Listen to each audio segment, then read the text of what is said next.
Balak ng Powerlifting Association of the Philippines former president na si Eddie Torres na damihan pa ang mga kompetisyon na isinasagawa ng NSA sa labas ng NCR.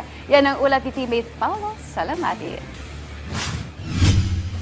Balak ni Powerlifting Association of the Philippines former President Eddie Torres sa pakikipagtulungan ng nasabing NSA na paramihin pa ang mga isinasagawang powerlifting tournament sa labas ng National Capital Region o NCR. Ito'y bukod pa sa mga nagaganap na Luzon, Visayas at Mindanao legs ng regional tournaments ng PAP na kung saan isang beses lamang kada taon ginaganap. Kaya naman ayon kay Torres, oras na para pagtuunan umano ng pansin ang pagbibigay ng mas maraming oportunidad para sa mga powerlifters na nasa probinsya.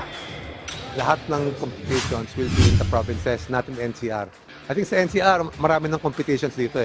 So we're trying to reach out sa mga bata sa mga probinsya, and I'm sure may mga future world champions din dyan. Ibinahagi rin ni Torres ang iba pang dahilan sa likod ng kanilang pagnanais na maglunsad ng mas maraming powerlifting events sa labas ng NCR. Then ngayon yung national team sa World Junior Championships the other year, nung ako yung head of delegation, 8 out of 10 ng mga national team members para doon were from outside NCR.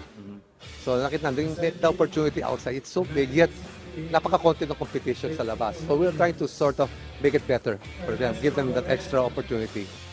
Sa ngayon, nakatakdang daluhan ni Torres ang magaganap na 2025 SBD Philippine Nationals mula February 19 hanggang 21 sa SM North EDSA Skydome.